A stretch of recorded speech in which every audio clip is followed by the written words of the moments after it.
গ'লেই জুবিন ক্ষেত্ৰলৈ আপুনি আহিব নোৱাৰিব নিৰ্ধাৰিত সময়তে আপুনি জুবিন ক্ষেত্ৰত প্ৰৱেশ কৰিব পাৰিব যেহেতু ইতিমধ্যে প্ৰশাসনৰ তৰফৰ পৰা সময়সীমা বান্ধি দিয়া হৈছে যিকোনো সময়ত আপুনি প্ৰৱেশ কৰিব নোৱাৰিব আৰু জুবিন ক্ষেত্ৰৰ ভিতৰত আপুনি যেতিয়া প্ৰৱেশ কৰিব তেতিয়া আপুনি সকলো বস্তু খাব নোৱাৰিব কি সামগ্ৰী বা কি খাদ্য আপুনি খাব নোৱাৰিব এই মুহূৰ্তত লৈ অহাৰ চেষ্টা কৰিছো আপুনিও জানি লওক যেহেতু দূৰ দূৰণিৰ পৰা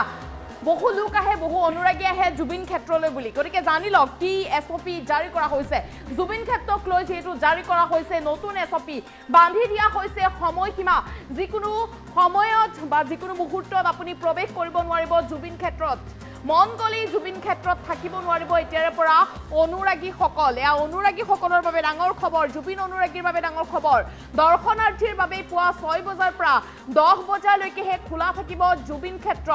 কোনো ধৰণৰ সুৰাপান গুটখা আদি সেৱন কৰিব নোৱাৰিব জুবিন ক্ষেত্ৰৰ ভিতৰত সুৰাপান কৰি সোমাব নোৱাৰিব সমাধি ক্ষেত্ৰত ইতিমধ্যে যেহেতু এছঅপি জাৰি কৰা হৈছে যদিহে আপুনি নীতি নিয়ম অমান্য কৰিবলৈ যায় তেন্তে কিন্তু কঠোৰ ব্যৱস্থা গ্ৰহণ কৰা হ'ব জিলা প্ৰশাসনে ইতিমধ্যে জাৰি কৰিছে এই নিৰ্দেশনা গতিকে আপুনিও জুবিন ক্ষেত্ৰলৈ অহাৰ আগতে জানি লওক নিশা 10 বজাৰ পিছত প্ৰৱেশ কৰিব নোৱাৰিব এতিয়াৰে পৰা জুবিন ক্ষেত্ৰত যেহেতু বহু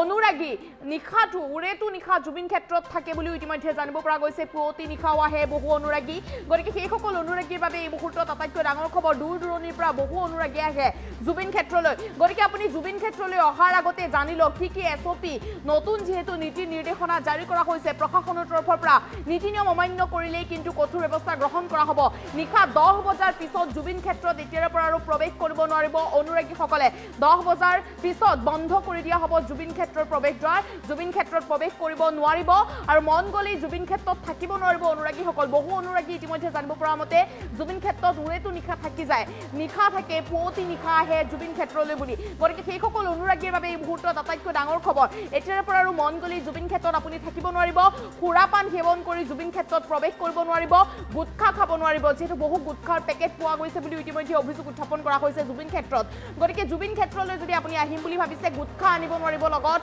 বা গুটখা আপুনি খাব নোৱাৰিব আৰু যদি কেনেবাকৈ আপুনি সুৰাপান কৰিছে সুৰাপান কৰি কিন্তু আপুনি জুবিন ক্ষেত্ৰত প্ৰৱেশ কৰিবই নোৱাৰিব বান্ধি দিয়া হৈছে এতিয়া সকলো সময়সীমা নীতিৰ নিৰ্দেশনা বহু আহি পৰিছে মন গ'লেই জুবিন ক্ষেত্ৰত থাকিব নোৱাৰিব 10 বজাৰ পিছত নিশা 10 বজাৰ পিছত জুবিন ক্ষেত্ৰত আপুনি প্ৰৱেশ কৰিব নোৱাৰিব পুৱা 6 বজাৰ পৰা নিশা 10 বজালৈকেহে খোলা থাকিব জুবিন ক্ষেত্ৰ দূৰ দূৰণি অনুৰাগীসকলৰ মাজত আপুনি এই খবৰটো শ্বেয়াৰ কৰক যেহেতু বহু দূৰ দূৰণিৰ পৰা জুবিন ক্ষেত্ৰলৈ বুলি বহু অনুৰাগী আহে বা আপুনি যদি আহিম বুলি ভাবি আছে জুবিন ক্ষেত্ৰলৈ তেন্তে আপুনি এই নীতি নিৰ্দেশনাসমূহ জানি লওক যেহেতু নীতি নিৰ্দেশনা আপুনি যদি নাজানে তেন্তে কিন্তু বিপদত পৰিব কিয়নো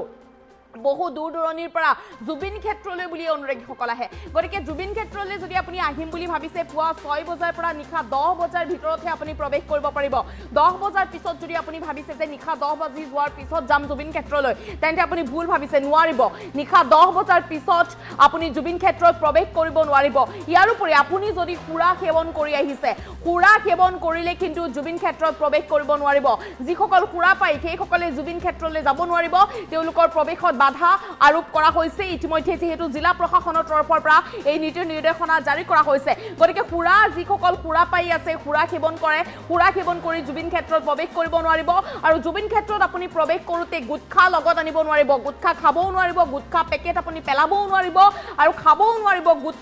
গুটখা জাতীয় কোনো ধৰণৰ আপুনি সেই সামগ্ৰী আপুনি খাবই নোৱাৰিব খালে কিন্তু বিপদত পৰিব আৰু 10 বজাৰ লগে লগে আপুনি জুবিন ক্ষেত্ৰৰ পৰা ওলাই দিব লাগিব জুবিন ক্ষেত্ৰত প্ৰৱেশ কৰিব নোৱাৰিব জুবিন ক্ষেত্ৰৰ ভিতৰত থাকিব নোৱাৰিব সুৰাপান গুটখা সেৱন কৰি আপুনি থাকিব নোৱাৰিব জুবিন ক্ষেত্ৰত বা জুবিন ক্ষেত্ৰত প্ৰৱেশ কৰিব নোৱাৰিব গতিকে এই সমূহ এছঅপি জাৰি কৰা হৈছে প্ৰশাসনৰ তৰফৰ পৰা দূৰ দূৰণি অনুৰাগীসকলৰ লগতো আপুনি এই খবৰটো শ্বেয়াৰ কৰক প্ৰতিজন লোককে আপুনি এই খবৰটো দিয়ক আৰু মন্তব্য আছে এই মুহূৰ্তত মন্তব্য আগবঢ়াইছো জুবিন গাৰ্গৰ সমাধিক লৈও বা জুবিন ক্ষেত্ৰক লৈও এটা অনানুষ্ঠানিক আলোচনা হৈছিলে আমি ডিসি কামৰূপ মহানগৰ আৰু সোণাপুৰৰ স্থানীয় ৰাইজৰ মাজত আলোচনা কৰি এই গোটেই সমাধি ক্ষেত্ৰখনক এটা ব্যৱস্থিত ৰূপলৈ আনিবলৈ আজি আমি ডিসি কামৰূপ মহানগৰক পৰামৰ্শ দিছো কোনো কাৰণতে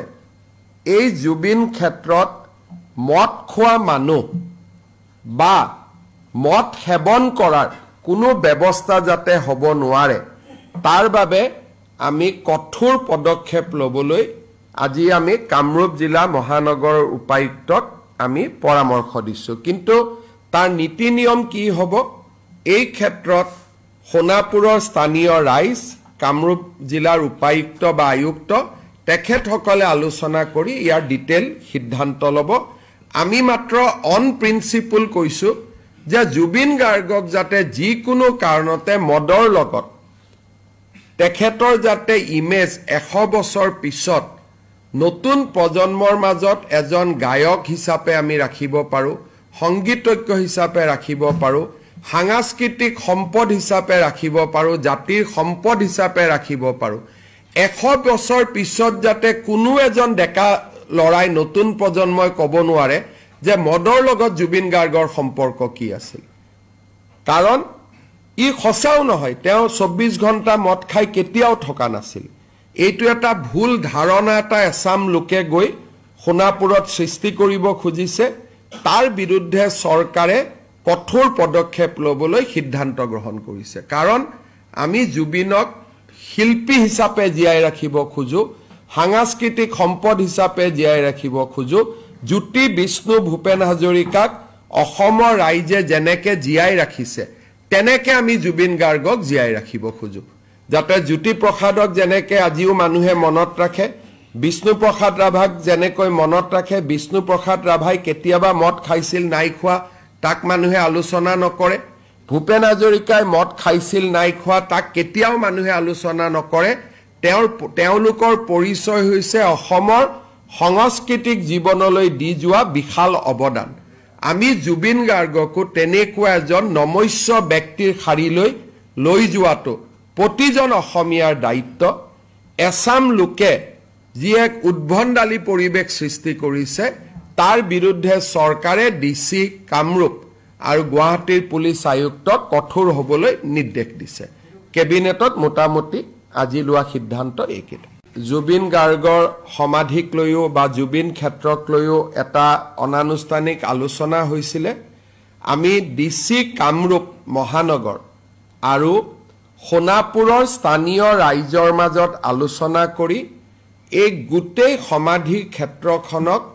এটা ব্যৱস্থিত ৰূপলৈ আনিবলৈ আজি আমি ডিচি কামৰূপ মহানগৰক পৰামৰ্শ দিছোঁ কোনো কাৰণতে এই জুবিন ক্ষেত্ৰত মদ খোৱা মানুহ বা মদ সেৱন কৰাৰ কোনো ব্যৱস্থা যাতে হ'ব নোৱাৰে তাৰ বাবে আমি কঠোৰ পদক্ষেপ ল'বলৈ আজি আমি কামৰূপ জিলা মহানগৰৰ উপায়ুক্তক আমি পৰামৰ্শ দিছোঁ কিন্তু তাৰ নীতি নিয়ম কি হ'ব এই ক্ষেত্ৰত সোণাপুৰৰ স্থানীয় ৰাইজ কামৰূপ জিলাৰ উপায়ুক্ত বা আয়ুক্ত তেখেতসকলে আলোচনা কৰি ইয়াৰ ডিটেইল সিদ্ধান্ত ল'ব আমি মাত্ৰ অন প্ৰিন্সিপল কৈছোঁ যে জুবিন গাৰ্গক যাতে যিকোনো কাৰণতে মদৰ লগত তেখেতৰ যাতে ইমেজ 100 বছৰ পিছত নতুন প্ৰজন্মৰ মাজত এজন গায়ক হিচাপে আমি ৰাখিব পাৰোঁ সংগীতজ্ঞ হিচাপে ৰাখিব পাৰোঁ সাংস্কৃতিক সম্পদ হিচাপে ৰাখিব পাৰোঁ জাতিৰ সম্পদ হিচাপে ৰাখিব পাৰোঁ 100 বছৰ পিছত যাতে কোনো এজন ডেকা লৰাই নতুন প্ৰজন্মই ক'ব নোৱাৰে যে মদৰ লগত জুবিন গাৰ্গৰ সম্পৰ্ক কি আছিল কাৰণ ই সঁচাও নহয় তেওঁ 24 ঘণ্টা মদ খাই কেতিয়াও থকা নাছিল এইটো এটা ভুল ধাৰণা এটা এছাম লোকে গৈ সোণাপুৰত সৃষ্টি কৰিব খুজিছে তাৰ বিৰুদ্ধে চৰকাৰে কঠোৰ পদক্ষেপ ল'বলৈ সিদ্ধান্ত গ্ৰহণ কৰিছে কাৰণ আমি জুবিনক শিল্পী হিচাপে জীয়াই ৰাখিব খোজো সাংস্কৃতিক সম্পদ হিচাপে জীয়াই ৰাখিব খোজো জ্যোতি বিষ্ণু ভূপেন হাজৰিকাক অসমৰ ৰাইজে যেনেকৈ জীয়াই ৰাখিছে তেনেকৈ আমি জুবিন গাৰ্গক জীয়াই ৰাখিব খোজো যাতে জ্যোতি প্ৰসাদক যেনেকৈ আজিও মানুহে মনত ৰাখে বিষ্ণু প্ৰসাদ ৰাভাক যেনেকৈ মনত ৰাখে বিষ্ণু প্ৰসাদ ৰাভাই কেতিয়াবা মদ খাইছিল নাই খোৱা তাক মানুহে আলোচনা নকৰে ভূপেন হাজৰিকাই মদ খাইছিল নাই খোৱা তাক কেতিয়াও মানুহে আলোচনা নকৰে তেওঁলোকৰ পৰিচয় হৈছে অসমৰ সাংস্কৃতিক জীৱনলৈ দি যোৱা বিশাল অৱদান আমি জুবিন গাৰ্গকো তেনেকুৱা এজন নমস্য ব্যক্তিৰ শাৰীলৈ লৈ যোৱাটো প্ৰতিজন অসমীয়াৰ দায়িত্ব এছাম লোকে যি এক উদ্ভণ্ডালী পৰিৱেশ সৃষ্টি কৰিছে তাৰ বিৰুদ্ধে চৰকাৰে ডিসি কামৰূপ আৰু গুৱাহাটীৰ পুলিচ আয়ুক্তক কঠোৰ হ'বলৈ নিৰ্দেশ দিছে কেবিনেটত মোটামুটি আজি লোৱা সিদ্ধান্ত এইকেইটা জুবিন গাৰ্গৰ সমাধিক লৈও বা জুবিন ক্ষেত্ৰক লৈও এটা অনানুষ্ঠানিক আলোচনা হৈছিলে আমি ডিসি কামৰূপ মহানগৰ আৰু সোণাপুৰৰ স্থানীয় ৰাইজৰ মাজত আলোচনা কৰি এই গোটেই সমাধি ক্ষেত্ৰখনক এটা ব্যৱস্থিত ৰূপলৈ আনিবলৈ আজি আমি ডিসি কামৰূপ মহানগৰক পৰামৰ্শ দিছো কোনো কাৰণতে এই জুবিন ক্ষেত্ৰত মদ খোৱা মানুহ বা মদ সেৱন কৰাৰ কোনো ব্যৱস্থা যাতে হ'ব নোৱাৰে তাৰ বাবে আমি কঠোৰ পদক্ষেপ ল'বলৈ আজি আমি কামৰূপ জিলা মহানগৰৰ উপায়ুক্তক আমি পৰামৰ্শ দিছো কিন্তু তাৰ নীতি নিয়ম কি হ'ব এই ক্ষেত্ৰত সোণাপুৰৰ স্থানীয় ৰাইজ কামৰূপ জিলাৰ উপায়ুক্ত বা আয়ুক্ত তেখেতসকলে আলোচনা কৰি ইয়াৰ ডিটেইল সিদ্ধান্ত ল'ব আমি মাত্ৰ অন প্ৰিন্সিপল কৈছো যে জুবিন গাৰ্গক যাতে যিকোনো কাৰণতে মদৰ লগত তেখেতৰ যাতে ইমেজ 100 বছৰ পিছত নতুন প্ৰজন্মৰ মাজত এজন গায়ক হিচাপে আমি ৰাখিব পাৰো সংগীতজ্ঞ হিচাপে ৰাখিব পাৰো সাংস্কৃতিক সম্পদ হিচাপে ৰাখিব পাৰো জাতিৰ সম্পদ হিচাপে ৰাখিব পাৰো 100 বছৰ পিছত যাতে কোনো এজন ডেকা লৰাই নতুন প্ৰজন্মই ক'ব নোৱাৰে যে মদৰ লগত জুবিন গাৰ্গৰ সম্পৰ্ক কি আছিল কাৰণ ই খসাও নহয় তেওঁ 24 ঘণ্টা মদ খাই কেতিয়াও থকা নাছিল এইটো এটা ভুল ধাৰণা এটা এছাম লোকে গৈ সোণাপুৰত সৃষ্টি কৰিব খুজিছে তাৰ বিৰুদ্ধে চৰকাৰে কঠোৰ পদক্ষেপ ল'বলৈ সিদ্ধান্ত গ্ৰহণ কৰিছে কাৰণ আমি জুবিনক শিল্পী হিচাপে জীয়াই ৰাখিব খুজো সাংস্কৃতিক সম্পদ হিচাপে জীয়াই ৰাখিব খুজো জ্যোতি বিষ্ণু ভূপেন হাজৰিকাক অসমৰ ৰাইজে যেনেকে জীয়াই ৰাখিছে তেনেকে আমি জুবিন গাৰ্গক জীয়াই ৰাখিব খুজো যাতে জ্যোতি প্ৰসাদক যেনেকে আজিও মানুহে মনত ৰাখে বিষ্ণু প্ৰসাদ ৰাভাক যেনেকৈ মনত ৰাখে বিষ্ণু প্ৰসাদ ৰাভাই কেতিয়াবা মদ খাইছিল নাই খোৱা তাক মানুহে আলোচনা নকৰে ভূপেন হাজৰিকাই মদ খাইছিল নাই খোৱা তাক কেতিয়াও মানুহে আলোচনা নকৰে তেওঁলোকৰ পৰিচয় হৈছে অসমৰ সাংস্কৃতিক জীৱনলৈ দি যোৱা বিশাল অৱদান আমি জুবিন গাৰ্গকো তেনেকুৱা এজন নমস্য ব্যক্তিৰ শাৰীলৈ লৈ যোৱাটো প্ৰতিজন অসমীয়াৰ দায়িত্ব এছাম লোকে যি এক উদ্ভণ্ডালী পৰিৱেশ সৃষ্টি কৰিছে